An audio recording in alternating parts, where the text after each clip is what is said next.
అందరం కలిసి వాక్య ధ్యానంలోకి వెళ్దాము. ఈరోజు వాక్య భాగంగా పరిశుద్ధాత్మ సన్నిధిని బట్టి చిన్న వాక్యాన్ని ధ్యానించుకున్నాము. ప్రసంగి రాసిన గ్రంథము 3వ అధ్యాయము 11వ వచనము. 3వ అధ్యాయము 11వ వచనము. దేని కాలమందు అది చక్కగా ఉండునట్లుగా సమస్తము ఆయన నియమించి ఉన్నాడు. ఆయన శాశ్వత కాల జ్ఞానము నరుల హృదయం నుంచి ఉన్నాడు కానీ దేవుడు చేయు క్రియలను పరిశీలనగా తెలుసుకున్నట్టుగా అది చాలదు. దేవుని నామంలో ప్రియబిడ్డలందరూ ఈ వాక్యాన్ని గమనించాలి. ఈ వాక్య ధ్యానంలో ఈరోజు ఒక ప్రత్యేకమైన మెసేజ్ ఏంటంటే, దేవుడు మనకిచ్చిన సమస్తాన్ని గ్రహింపులో వారి జ్ఞానంలో ఉంచాడన్నది. ఇది మన అవగాహనలో మనము పొందుకున్న దేవుడిచ్చిన కృప ఉంటుంది. అయితే ఈ యొక్క జ్ఞానము ద్వారా మనం ఏం చేయలేమని రాయబడింది? దేవుని యొక్క క్రియలను పరిశీలనగా తెలుసుకొనలేము. ఈరోజు దేని కాలంలో అది దేవుడు అమర్చడానికి, ఆ మాటలో దేని కాలంలో అది చక్కగా ఉండినట్లుగా సమస్తమును ఆయన సమస్తాన్ని దేని కాలంలో అది చక్కగా ఉండినట్లు దేవుడు నియమించాడు. ఈరోజు ఆగస్టు 1వ రోజు పరిశుద్ధాత్మ మాట్లాడమన్నప్పుడు, దేవుడు మాట్లాడినప్పుడు ప్రతి నెల, ప్రతి దినము, ప్రతి గడియ, ప్రతి సమయము దేవుడు ఆల్రెడీ ఏ సమయం ఏదన్నది నిర్ణయించి పెట్టాడన్నది మానవులుగా గ్రహించాలి.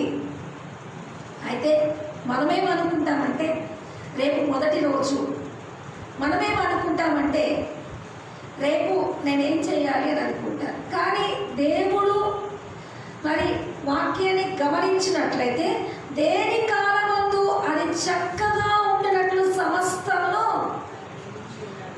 అంటే నియమించి ఉన్నాడంటే ఏర్పరిచి ఉన్నాడని అర్థం. ఈ అర్థము మానవుల హృదయంలో ఉండాలి.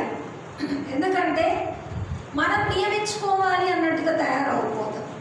అందుకే అక్కడ రాస్తున్నది ఏంటంటే, ఆయన నియమించాడు అన్నది, ఆయన శాశ్వత కాల జ్ఞానం నరుల హృదయంలో నుంచి ఉన్నాడు కానీ దేవుడు చేయ క్రియలను మాత్రము తెలుసుకోనలేము.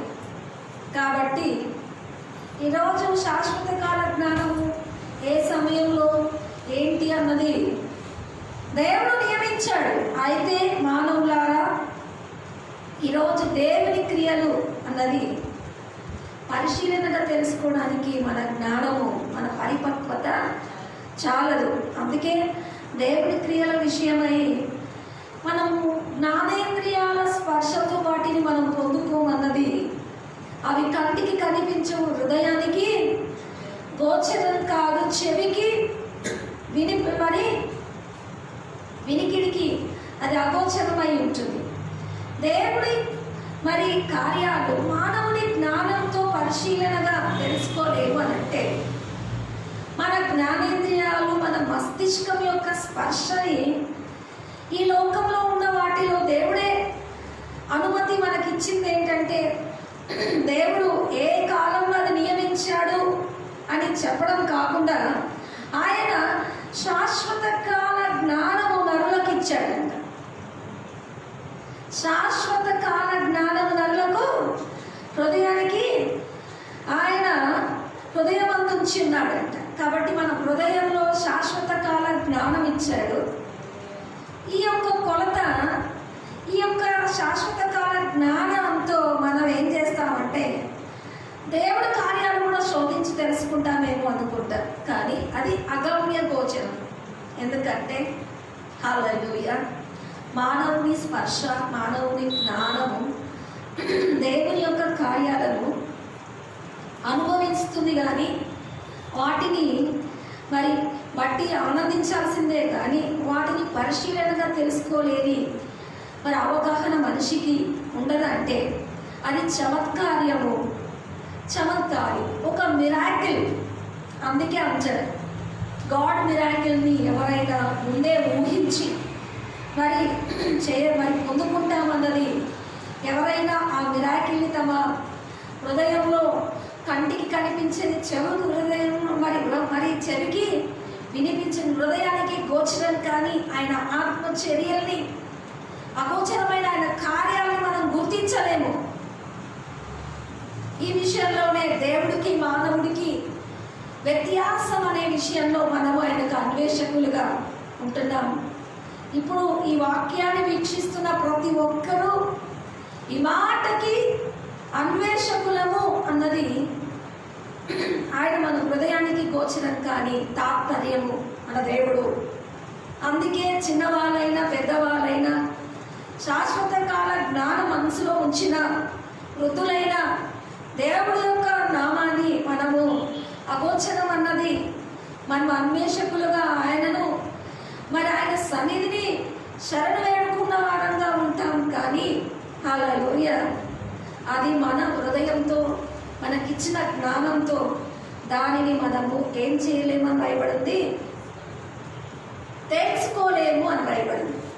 కాబట్టి దైవం యొక్క మరి ఉన్నతాన్ని మానవుడు శరీర స్పృహతో ఈ యొక్క మరి హృదయంతో తెలుసుకోలేడు.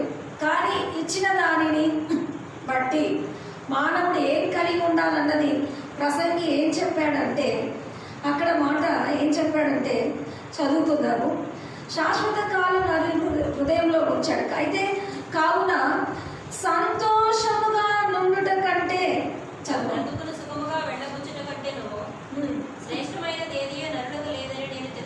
ఆమేన్. ఇట్లా అన్వేషకులై డిస్టర్బ్ అవ్వకండి. ఈరోజు మానవులారా మీ జీవితానికి కావలసినది ప్రతి కాలానికి అమర్చాడు. దేవునికి స్తోత్రం. మరి ఈ లోకంలో మీకు ఇవ్వాల్సిన జ్ఞానాన్ని మీ హృదయంలో ఉంచాడు. దేవునికి స్తోత్రం. అయితే మనుషులకు శ్రేష్టమైనది ఏంటంటే ఇంకా ఆయన జ్ఞానాన్ని ఆయన కార్యాలను శోధించడానికి చాలాసార్లు మానవులుగా దేవునికి పగ్గాలేసి దేవుడు ఏమనుకుంటున్నాడన్నది మనుషులు దైవికమాన్ని తమ హృదయంలోకి చేర్చుకొని ఆ అవగాహనతో తన దైవత్వాన్ని మెజర్ చేయడానికి మానవుడికి దేవుడికి వ్యత్యాసం ఉంది. ఈ వ్యత్యాసంలో అందుకే అంటాడు అపోస్తలుల మొదటి అధ్యాయంలో అంటాడు, కాలాలు జ్ఞానాలు నా కాలము సమయము తండ్రి స్వాధీనంలో ఉంచుకొని ఉన్నాడంట. కాలము సమయం తండ్రి స్వాధీనంలో ఉన్నాయి. మనిషి స్వాధీనంలో మనం జీవించాల్సిన జ్ఞానానికి మాత్రమే మనము పొందుపరచబడి అది మనం హృదయంలో ఉంచాడు అన్నది. ఈరోజు మనం ఏం తెలుసుకున్నామంటే నిమిత్త మాత్రులము. హల్లెలూయ. అన్ని దేవుడి చేతిలోనే ఉన్నాయి. కాబట్టి ఈరోజు మనం ఒకటి చేయాల్సింది ఏంటంటే అక్కడ కావున సంతోషంగా ఉండుట కంటే తమ బ్రతుకులు సుఖముగా వెళ్ళబుచ్చుట కంటే శ్రేష్టమైనది ఏదియూ నరులకు లేదని అని తెలుసుకున్నాడంట. ప్రసంగి గారు చెప్పారు. సొలొమోను ప్రసంగి ఎందుకు చెప్పాడు? ఈరోజు ఏమో చేయబోయి ఏదో కనిపెట్టబోయి అన్నది కాదు. ఇచ్చిన సమయాన్ని సద్వినియోగం చేసుకొని సంతోషంగా ఉండాలి అని అంటే ఈరోజు ఆగస్టు 1వ తేదీ అంటే ఎంతమంది సంతోషంగా ఉన్నారు? మరి ఈ నెల అంతా ఎట్లా ఉండబోతుంది అని మొదటి రోజే కూర్చొని దీర్ఘకాలికంగా ఆలోచన చేసి ఈ నెల అంతా ఎట్లా గడుపుతామో కదా. ఈ మధ్య కాలంలో మేము చూసాము. అట్లా ఒక 3 వారాలు గడిపేయండి, మళ్ళీ మనకు వ్యాక్సిన్ వచ్చేస్తుంది అని చెప్పారు. ఈ కరోనా భయం పీడిస్తుంటే ప్రజలకి అట్లా ఒక 3 వారాలు గడిపేయండి, ఆగస్టు 15-10 లోపల వ్యాక్సిన్ మనం వచ్చేస్తుంది అన్నది చెప్పి ఆ 3 వారాలు వెళ్ళబుచ్చే భయానికి మనం తొందరగా సేఫ్ జోన్లో ఉండబోతున్నాం అన్నది చెప్పడంలో ఏది వస్తుందా ఏది రాదా అన్నది కూడా ఎవరు మరి స్టాండర్డ్గా ఒక మాట చెప్పలేకపోతున్నారు. మనిషి ధైర్యపడి ఈరోజు 3 వారాల వరకు ఈ భయం అన్నది ఆ సమయం కాలం వెళ్ళబుచ్చుకోవడానికి ఉపయోగించుకోవడానికి ఇలాంటిది ప్రజల్లో భయభీతిని తగ్గించుకోవడానికి గవర్నమెంట్ వాళ్ళు వాడుకుని, మరి అది లేట్ అయినా ఆగాల్సిందే, 3 వారాలైనా ఆగాల్సిందే, ఇంకో సంవత్సరం వస్తున్నా ఆగాల్సిందే. అయితే మరి భయం వల్ల ఈరోజు మనం ఏమైపోతామన్న అంతం కాకుండా నిరీక్షణ ఉండాల్సిందే అన్నది. మనుషుల్లో భయాన్ని బట్టి భీతి కలిగి తమల్ని తాము హతులుగా చేసుకోకూడదు అన్నది. భయం వల్ల సగం చచ్చిపోతారన్నది. ఈరోజు భయాన్ని తగ్గించుకోవడానికి కాలాల్లో జరిగేది ఏది తెలియదు. అయితే ప్రసంగి గారు సొలొమోను ప్రసంగి ఏమంటున్నాడంటే, మనిషికి కావున సంతోషంగా ఉండుట కంటే సుఖముగా బ్రతుకు.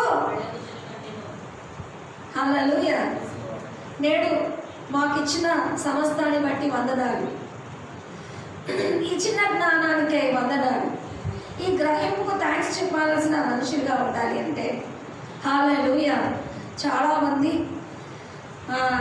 ఒక కొత్త రోజు ఇచ్చిన ఇంకో కొత్త భయాన్ని, ఒక కొత్త ఉదయం వచ్చిన కొత్తదనంగా వీటిని పోషించుకోవడానికి తమ ఆధీనం తీసుకుంటుంది. ఏంటంటే వాళ్ళ హక్కులాగా తీసుకుంటారు.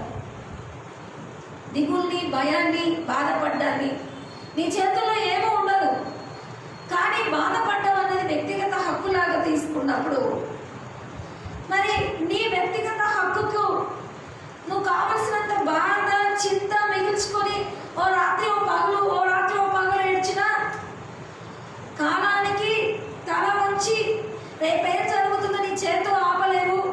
నీ మనస్సుతో వాటిని ఏం చేసి వడపోసి ఏమీ చేయలేవు. కనుక బాధపడ్డ హక్కులను తీసుకొని పరిస్థితి ఆధీనం చేయలేని నిమిత్త మాత్రుడైన మనిషి బాధపడ్డానికన్నా సమయంలో నీకు ఇచ్చిన కృపను బట్టి నువ్వు సంతోషించాలి. అంటే సంతోషంగా ఉండడం కన్నా హల్లెలూయా శ్రేష్టమైనది ఏది లేదని ఈరోజు ప్రసంగి ఎందుకు చెప్తున్నాడంటే, అక్కడే ప్రసంగి 8:17లో మరి ఈ సమయాలు ఎంత భయాందోళనగా ఉన్నా ఒక మాట చదువుకుందాం. దేవుడు జరిగించినదంతయు నేను కనుగొంటిని, క్రియలు మనుషులు కనుగొనలేరని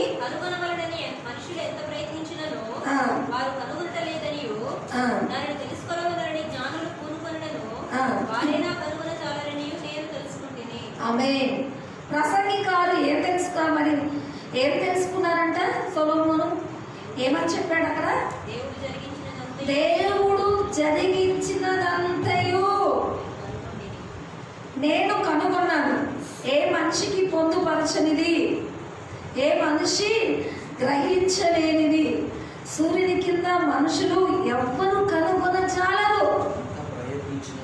ఎంత ప్రయత్నించినా కనుగొనజాలరు. కాబట్టి ఈరోజు సమయము, కాలము ఈరోజు మనిషి ఆధీనంలో లేదు. ఈరోజు ఏం జరుగుతుందో కనుగొనలేరు. చాలామంది భయపెట్టడానికి ఇప్పుడు కరోనా వదిలేసింది కానీ ఇంకొకటి వస్తుంది అని అంటారు, ఇంకోటి వస్తుంది అంటారు. కానీ మనిషి భయపడడానికి మరి కాలాల్లో ఉంటున్న ఇంకేదో వస్తుంది అన్నది కాదు. ఈరోజు ఉన్న సమయాన్ని సద్వినియోగం చేసుకోవడానికి ఏ సమయం ఏం జరుగుతుందో ఏ మనిషి కూడా సొలొమోను గారు చెప్పారు, భూమి కింద ఎవరు ఎంత ప్రయత్నించినా కనుగొనజాలరు. కనుగొంటే ప్రత్యామ్నాయంగా ఏదైనా చేసుకోవడానికి మనిషి ముందస్తుగా కొన్ని చర్యలు చేపడతాడు. కానీ ఈరోజు మనిషికి మరి దేవుడి యొక్క కార్యాలను శోధించే శక్తి, ఈ జ్ఞానము, ఈ జ్ఞానేంద్రియాల పరిపక్వత, ఆయన యొక్క వివేచనను మనము జ్ఞానాన్ని మనం పరిశీలించలేము. అది హృదయానికి గోచరం కానిది. అయితే ఈరోజు ఈ యొక్క మనసును మరి శోధింపజేసుకునే దానికన్నా ఈరోజు చాలా విలువైన మాట ఏంటంటే హ్యాపీగా ఉండడం తెలుసుకోవాలి. ఆమె హ్యాపీగా ఉండడం తెలుసుకోవాలి అని అంటే కాలం ముందేం జరుగుతుందో నీకు తెలియదు. ఈ సమయము, ఇచ్చిన సమయము రేపేం జరుగుతుందో తెలియదంటే ఇచ్చిన సమయాన్ని సద్వినియోగం చేసుకునే దగ్గరే హ్యాపీగా ఉండాలన్నది. ఎక్కువగా విచారాన్ని పెంచుకుంటే హ్యాపీగా ఉండడం కాదు. దిగులులో ఇచ్చిన ఈ యొక్క రోజు కూడా మనకేమవుతుందంటే ఒక గంట ఓ 4 రోజుల్లాగా, ఓ యుగంలాగా గడిచింది విచారిస్తే. అయితే సంతోషంగా ఉంటే దినాల మరి లెక్కలో ఓ రోజు కూడా 1 నిమిషంలాగే గడిచిపోతుంది. కాబట్టి విచారణతో టైం ఎక్కువగా చేసుకునే విధంగా, ఆలోచనలతో ఎక్కువ రోజులు గడిచినట్టుగా, మీ మీదే అన్ని దొరికిపోతున్నట్టుగా మీరు బాధపడకుండా, ఈరోజు నేను బాగున్నాను, ఈ సమయం మమ్మల్ని కాపాడారు అని ఒక పాట పాడి ప్రభువుకి స్తోత్రాలు చెప్పడము. హల్లెలూయా. మనం ప్రభు కార్యాలను శోధించలేము, కానీ ఈ రోజును అనుభవించి కృతజ్ఞతాస్తుతులు చెల్లించగలము. నేను చాలామంది స్త్రీలు ఇంటికి యాజమాన్యం వహిస్తారు. అట్లా భర్త ఆరోగ్యాన్ని, పిల్లల ఆరోగ్యానికి ప్రాముఖ్యంగా ఇంటి స్త్రీలు మరి వాడు ఎక్కువగా చూసుకోవాలి. కాబట్టి భర్తకి ఏది అందించాలి, పిల్లలకి ఏది ఇవ్వాలి, కొన్ని ఆరోగ్య విలువలు ఏం చేయాలి అని కీలకంగా ఇంట్లో అందరికీ మేలు చేయడానికి మరి ఈ యొక్క విషయాలలో స్త్రీ కూడా ఏం చేస్తుందంటే వాళ్ళ జాగ్రత్తలు చూడటంలో, ఇంటి విషయాలలో, పిల్లల విషయాలలో, భర్త విషయాలలో ఎక్కువ ఆలోచన, ఎక్కువ ఏం చేసి కాపాడుకోవాలన్న విషయంలో జాగ్రత్త చూపించడంలో ఎక్కువ ప్రయత్నాలను చేస్తూ చిరాకు, కోపాన్ని కలిగి కొన్ని విషయాలు అనేకమైన సూక్తులు తీసుకొని హవ్వలాగా తయారైపోతారు. హవ్వ కూడా దేవుడే తను నిర్మించిన తోటలో ఉంచాడు. అయితే తను తీసుకుంటున్న హక్కు ఏంటంటే తన భర్తకి కనులకు మరి చక్కగా ఉంటుంది, ఈ యొక్క తినకూడని ఫలము, ఈ ఫలము తింటే మీరు దేవదూతలుగా మారుతారనంటే ఈ జాగ్రత్తలు తీసుకోవడంలోనే తినకూడని ఫలాన్ని భర్తకు తినిపించి ఏం చేసింది, పాపంలో దేవుని ఆజ్ఞ అతిక్రమించడానికి హవ్వ తొందరపడింది. కాబట్టి బాధ్యతల్లో ఉంటున్నప్పుడు ఇంకేం చేయాలన్నది సాతాను ఆలోచనకు లొంగిపోవడం తప్ప, ఈరోజు చిత్తానికి, విలువకు మనం పరిపూర్ణంగా అందుబాటులో ఉండాలి అంటే, పొందుపరచబడాలి అని అంటే ఈ సమయానికి స్తోత్రాలు చెప్పాలి. కాబట్టి ఇంట్లో ఆడవాళ్ళు పెత్తనం తీసుకున్నప్పుడు వాళ్ళ పెత్తనాలు ఇవి అని ఓ బిజీగా అయిపోతూ, ఓ రోజు ఒక ఇంటికి యేసుప్రభు వెళ్తాడు. ఆ ఇంటికి పిలువబడినప్పుడు వెళ్తే మాత్రం బిజీగా పనిచేస్తుంది. కానీ మరి ఏం చేసింది, పాదాల చెంత కూర్చుని ఆయన మాటలు వింటుంది. ఉత్తమమైన పని చేసింది మరి అని అన్నాడు. కానీ మార్త బిజీ ఒప్పుకోలేదు. కాబట్టి స్త్రీలు దేవుడి యొక్క సన్నిధిలో మీ కుటుంబాన్ని సంపాదించుకోవాలి. మీ పట్టణాలను సంపాదించుకోవడం కాదు, బిజీ అవ్వడం కాదు. ఆయన సన్నిధిలో మీరు వచ్చి నా భర్త ప్రాణాలు కాపాడు ప్రభువా, నా పిల్లల ప్రాణాలను కాపాడు ప్రభువా, ఏం మాట్లాడుతావు ప్రభువా అని ఆయన పాదాల చెంతకు రావాలి. హల్లెలూయా. కాబట్టి పెత్తనాలు ఉన్నాయి, బాధ్యతలు మా మీదే ఉన్నాయని స్త్రీలు, మరి పురుషులు ఈ విధంగా అందరూ బిజీ అయిపోవడాలు, రేపేం జరుగుతుంది ఎవరి చేతుల్లో లేదన్నది, ఉన్న సమయాన్ని సద్వినియోగం చేసుకోవడానికి తండ్రి ఈ సమయం మీకు ఇస్తున్నాడంటే హల్లెలూయా. మీకు ఆ అగమ్య గోచరమైన ఆయన జ్ఞానం యొక్క నిర్వచనాన్ని చెప్పాలనుకున్నాను. రోమా 11:33 అంటాడు, దేవుని బుద్ధి బాహుల్యత, దేవుని బుద్ధి జ్ఞానముల బాహుల్యము ఎంతో గంభీరము, ఆయన తీర్పులు శోధింపనెంతో అసత్యములు, ఆయన మార్గములెంతో అగమ్యములు, అంట. ఆహా, దేవుని బుద్ధి జ్ఞానము ఎంతో గంభీరము, ఎంతో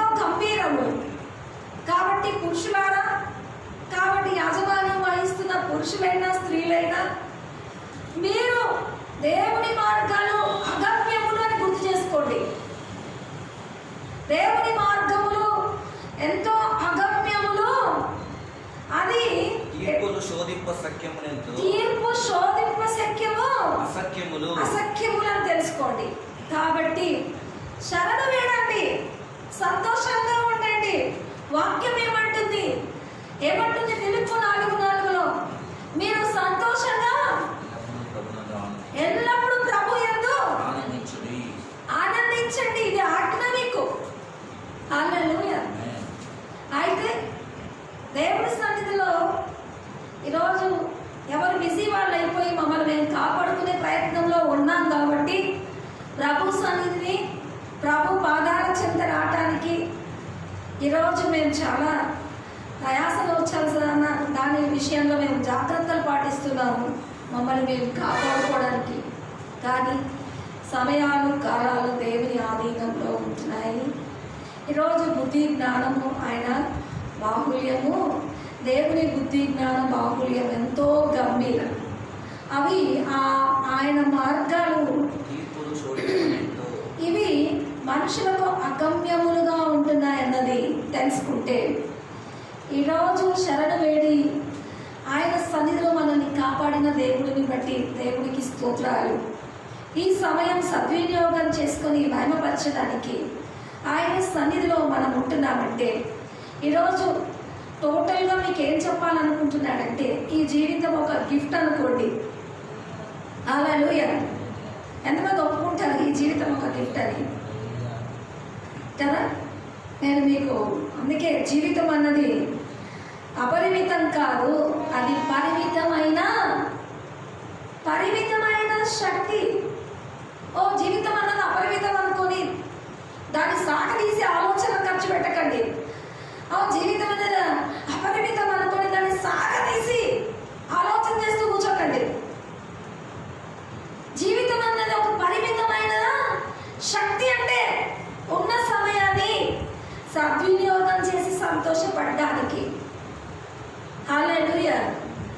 నీ దయలో నేనున్న ఇంతకాలం, నీ కృపలో కాచినావు గతకాలం. నీ దయలో నేనున్న ఇంతకాలం, నీ కృపలో కాచినావు గతకాలం. నీ దయలే నీదే నేనేమవుదును, నీ దయలే నీదే నేనేమవుదును తెలియదయ్యా. నీ దయలో నేనున్న ఇంతకాలం, నీ కృపలో కాచినావు. ఇప్పుడు ఆయన దయలో ఉన్నాము. హల్లెలూయా అన్నది సంతోషించాలంటే ఆయన దయ లేకపోతే ఏమైపోతాము? ఆయన మార్గములు అగమ్యములు కాబట్టి అవి మనం శోధించలేక తెలుసుకోలేని వాడంగా ఉంటున్నాం. నిమిత్త మాత్రమైన మానవుడా, జీవితం అపరిమితం కాదు, పరిమితమైనదని తెలుసుకుంటే ఈరోజు దేవుని యందు నీ సమయాన్ని సద్వినియోగం చేసుకున్న ఆలోచనలు తీసుకొని భక్తుడు ఏమంటున్నాడంటే హల్లెలూయా ఏమని చెప్తున్నాడు? మీ సమయాన్ని మీరు సంతోషించడము అన్నది మీరు గుర్తిస్తారు. హల్లెలూయా. ఏమని గుర్తిస్తారు? కావున సంతోషంగా ఉండుట కంటే తమ బ్రతుకు సుఖముగా వెళ్ళబుచ్చుట కంటే శ్రేష్టమైనది ఏదియూ నరులకు లేదని మనం తెలుసుకోవాలి. కాబట్టి సంతోషంగా ఉండడానికన్నా శ్రేష్టమైన భూమి లేదు. కాబట్టి నేను మరలా చెప్పుదును, ప్రభు యందు ఆనందించాలి. మరలా చెప్తాను, ప్రభు యందు మీరు ఆనందించాలి. ఎట్లా ఆనందించాలి? మనము అపరిమితమైన జీవితం కాదు, చాలా పరిమితమైన జీవితము. ఈ పరిమితమైన జీవితంలో నాకు ఈ సమయము మరి నీ యొక్క కృప నాకు ఇచ్చావు, థ్యాంక్ యూ జీసస్ అన్నది హృదయమారా పాట పాడుకుంటా. నీ దయలే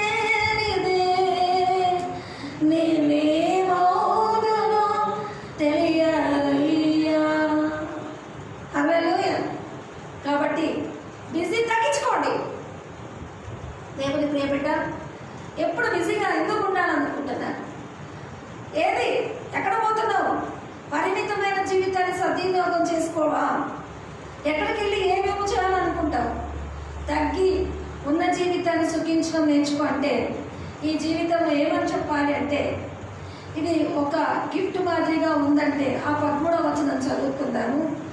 మరియు ప్రతివాడు అన్నపానములు పుచ్చుకొనుచు తన కష్టార్జితం వలన సుఖం అనుభవించుట దేవుడిచ్చు బహుమానమే అని తెలుసుకొని ఉంటుంది. దేవుడు చేయు పనులన్నీ శాశ్వత కాలమని తెలుసుకొంటిని. దానికి ఏదియు చేర్చబడదు, దాని నుండి ఏదియు తీయబడదు. ఇది దేవుడి కాలం పనులని ఏమని తెలుసుకున్నాడని రాయబడింది, శాశ్వతములని. కాబట్టి ఆర్టిఫిషియల్గా తీసుకొని ఆలోచించడము, నువ్వు కాలాన్ని ఒదిగించుకొని ఏదో సంపాదించుకోవాలనుకోవడము, ఈరోజు నీ జీవితం మీద నీ ప్రయత్నము, నీ యొక్క జ్ఞానంతో నువ్వు ఏదో చేయాలనుకోవడం, వీటన్నిటి వెనకాల = నిష్ఫలము అన్నది తెలుసుకుంటే ఈరోజు ఆ 13వ మరి వచనాన్ని నువ్వు అంగీకరించి నీ మనస్సును పరిపక్వతతో ఆలోచన చేసుకుంటూ ఈ మాటను చదవాలి. ప్రతి వాడు తమ కష్టార్జితాన్ని తిని సుఖం అనుభవించుట దేవుడిచ్చి బహుమానం. ఈరోజు వండుకున్న వంట ఎంతమంది తిన్నారు? ఇప్పటి వరకు సంపాదించింది మీరు అనుభవించారా? ఇప్పటి వరకు మీరు పొందుకున్న వాటిలో ఎంత హ్యాపీగా ఉన్నారు? ఇంకా పరిగెత్తాలని బిజీగా ఎందుకు అయిపోతారు? హల్లెలూయా. ఇప్పటి వరకు సంపాదించుకున్న దాన్ని కదా, జీవితం ఒక మాయ. అదేంటంటే ఈ 4 సంవత్సరాలు ఈ డిగ్రీ, ఆ 4 సంవత్సరాలు ఆ ఇంటర్, అది ఆ 4 సంవత్సరాలు అది చదివి జీవితాన్ని ఏం చేస్తున్నారంటే ఇవి ఇవి విలువలు నీ జీవితానికి కాలక్షేపము. ఈ మాయ విలువలు ఏంటంటే మన జీవితం మీద మనం దాని చుట్టూ తిరుగుకుంటూ వాటి మీద ఏదో సాధిస్తున్నామంట. కానీ సమయానికి ఒకరోజు కాలానికి ఏ కాలం దగ్గర అవుతున్నాం? చావుకు దగ్గర అవుతున్నాం. ఈ 4 ఏళ్ళు ఈ చదువు, ఆ 2 ఏళ్ళు అది, ఆ 1 సంవత్సరం ఇది, ఆ సంవత్సరం అది అని దానికి బిజీ అయిపోయి మీ చుట్టూ మీరు తిరుగుకుంటూ మీ జీవిత విలువలు సాధకం చేసుకోవడానికి జీవితం మన చుట్టూ మనం తిప్పుకుంటూ మనల్ని ఏదో ప్రయత్నంలో మనల్ని బిజీ చేస్తుంది. కానీ మనం ఏడ్చిన నవ్విన మన మీద కఠినంగా కాలం దొల్లుకుంటూనే పోతుంటారు.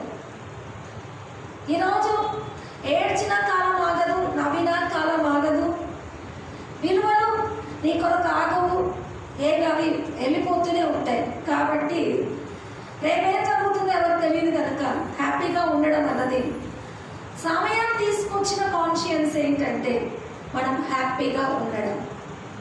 ఎంతమంది హ్యాపీగా ఉంటారు? హ్యాపీగా ఉండగలగాలి అన్నది ఈరోజు మరి సొలొమోను కూడా సుఖభోగాలు అనుభవించి తాత్పర్యానికి కుదించి మాట్లాడుతుంది ఏంటంటే ఈరోజు ఈ విలువల్ని మీ కష్టార్జితాన్ని మిమ్మల్ని ఈరోజు తిని మీరు వండుకున్న వంటని తిని మీరు చేసుకున్న మరి మీ జీవిత విలువని అందులో ఆనందింపజేయడానికి ఈరోజు మీరు బ్రతికి ఉన్నారంటే ఓ థ్యాంక్ యూ లార్డ్ అని చెప్పే మరి కృప మనకి ఇచ్చినందుకు హల్లెలూయా. అదే అధ్యాయం 22లో ఒక మాట నేను చదువుతున్నాను. కాగా తమకు తరువాత జరిగిన దానిని చూచుటకై నరునికి తిరిగి రేపి కొనిపోవాడెవడును. తర్వాత ఏంటమ్మా, నువ్వు బతుకున్నప్పుడు వీటిని సంతోషంగా లేవు, కానీ చాలా సంవత్సరాల నువ్వు చచ్చిపోయినాక ఇంకో నువ్వు ఇన్ని విలువలతో నేను తిరిగి తీసుకొచ్చి చూపించాల్సిన ఆ రోజు నువ్వేం బతికే ఎట్లా బ్రతికావు జనాలు చెప్పుకోవాల్సిందే. కానీ ఆ రోజు నేను మళ్ళా జీవితంలోకి కాగా తమకు తరువాత జరిగిన దానిని చూచుటకై నరుని తిరిగి లేపి కొనిపోవాడెవడును లేకపోవుట నేను చూడగా వారు తమ క్రియల యందు సంతోషించుట కంటే ఏ మేలు లేదు తెలుసుకున్నాను. కాబట్టి ఈరోజు వంట చేసుకొని తిని ఈ రోజు వరకు ఉన్న స్థితిని ఎంజాయ్ చేయడానికి, హల్లెలూయా, చచ్చిపోయాక నీ జీవిత విలువని చూపించి నీకు మళ్ళా వాటన్నిటినీ స్మరణకు తెప్పించి హ్యాపీగా ఉండమని చెప్పడానికి నీ ఆత్మను ఎవరు తీసుకురారు. కానీ ఇప్పుడు ఈ యొక్క ఉన్న స్థితిలో హ్యాపీగా ఉండాలి అంటే నేను మరలా చెప్పుదును, ఈ జీవితం యందు మీరు సంతోషంగా ఉండాలి అన్నది దేవుడు నీతో చెప్తున్నాడంటే మీరు ఈరోజు ఈ మాట రాసుకోండి. జీవితం అన్నది అపరిమితం కాదు, అది పరిమితమైన శక్తి. ఆ విలువల్ని మనము గ్రహించాల్సిన వారంగా, ఈ యొక్క దేవుడిచ్చిన ఈ కృపను బట్టి స్తోత్రం చెల్లించాల్సిన వారంగా ఉన్నామంటే నేను చిన్నప్పుడు అనుకున్నాను. నేడు మాకు చిన్నప్పుడు మా తల్లి మాకు నేర్పించిన ప్రార్థన, పరలోకమందున్న మా తల్లి, అది ఒక బట్టి పట్టినట్టు మేము ప్రార్థన చేసుకునేవాళ్ళం. అయితే నేడు మాకు కావలసిన అనుదిన ఆహారం మాకు దయచి. అవును, నేడు మాకు కావలసిన అనుదిన ఆహారం దేవుడు అంటే వాడినే మరి ఎంతో అడగాలంటే ఆశ ఉంటుంది. నేడు మాకు కావలసిన అనుదిన ఆహారం నేడు మాకు ఈరోజు మాకు అనుదిన ఆహారం మాకు దయచేయమని అంత కుదించాల్సిన మాట ఏంటి? దేవుడు అంటేనే కదా. నేను చిన్నప్పుడు మరి దేవుళ్ళలో నేను చిన్న చిన్న గ్రాఫిక్లో నేను చూసినప్పుడు ఏంటంటే, ఓ ఇన్ని కావాలి అన్ని కావాలి అని దేవుడు కనిపిస్తే ఏం కోరుకోవాలన్నది, అట్లాంటి సినిమాలో వాటిలో చూసి దేవుడు అనేవాడు ఇవి ఇవ్వాలి అవి ఇవ్వాలి అవి ఇవ్వాలి అని జ్ఞానానికి మించి అడగాలనుకుంటాం. కానీ నేడు మాకు కావలసిన అనుదిన ఆహారం మాకు దయచేయమని ప్రార్థనలో ఈ దినముది ఉన్నదంటే హల్లెలూయా. ఈరోజు మనిషి పరిమితమైన శక్తి కలిగిన జీవితం అంటే ఈ రోజుని మనం గ్రహించాలి. కానీ రేపేమవుతుంది, ఎల్లుండేమవుతుంది, అవతలేమవుతుంది, ఏం చేయాలి అన్నది మనము అన్ని రోజుల డైరీలాగా కూర్చొని రాస్తున్నాం అనుకో, దీర్ఘకాలమైన ఆలోచనలతో మనము మతిహీనంగా మారిపోయి ఏం జరుగుతుందో తెలియక మనం అనాలోచనతో మనము మన మీద రీసెర్చ్ లాగా ఉండిపోతాం.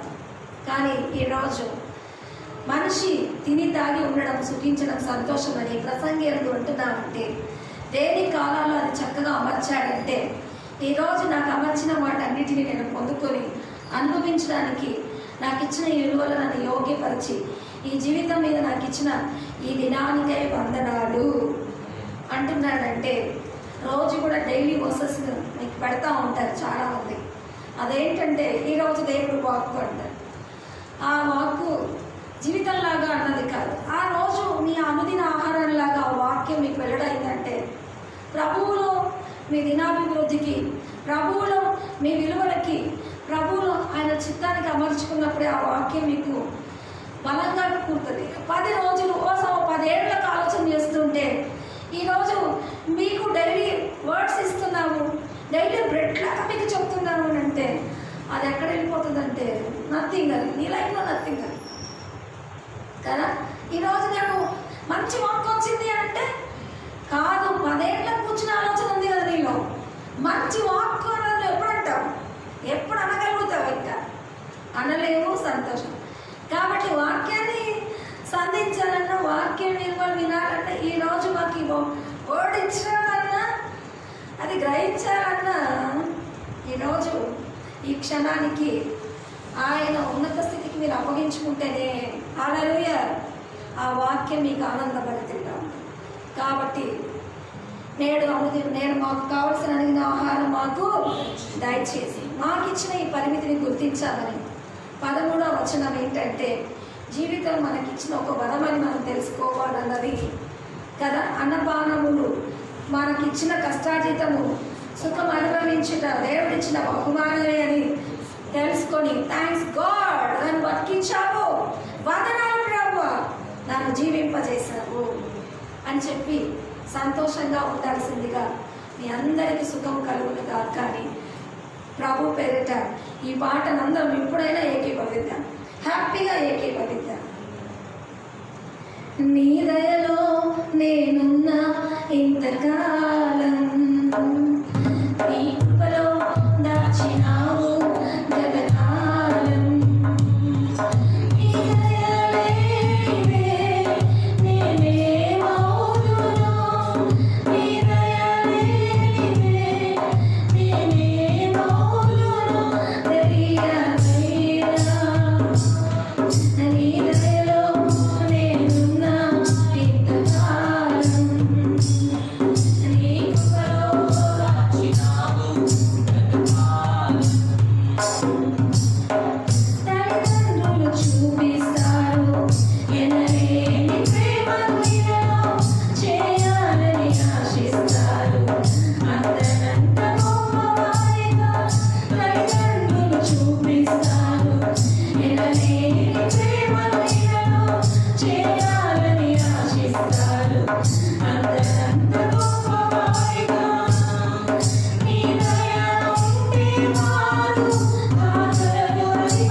నీ కృపలో నడిచినావు ఎంతకాలం, నీ దయలో నేనున్నా ఎంతకాలం, నీ కృపలో నడిచినావు ఎంతకాలం, నీ దయలేనిదే నీవే మౌతులో, నీ దయలేనిదే నీవే మౌతులో, దయగలిగా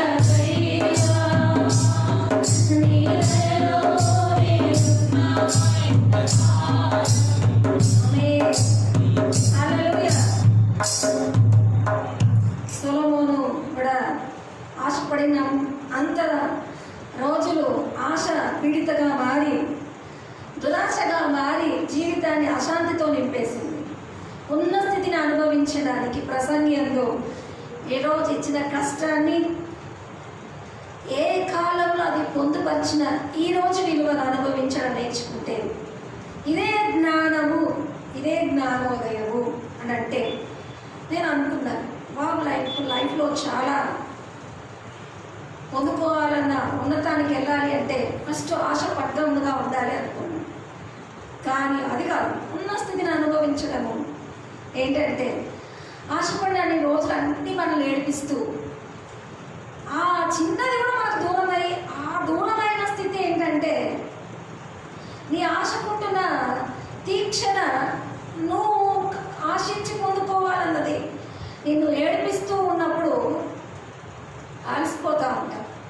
కానీ ఈరోజు ఉన్న స్థితిని అనుభవించాలి అంటే ఆశపడ్డంలో ఉంటున్న దురాశను వదిలిపెట్టి థ్యాంక్ యూ లార్డ్, నాకు ఇచ్చిన ఈ దినము ఈ స్థితిని అప్పుడే ప్రసంగందు జ్ఞానం కలిగిన వాడుగా పరిపక్వమైన జ్ఞానంతో పరిపూర్ణంగా రాసినారు.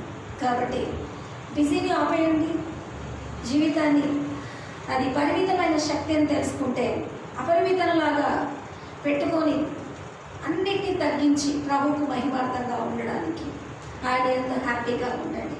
మీ అందరికీ ప్రభు నామంలో వందనాలు.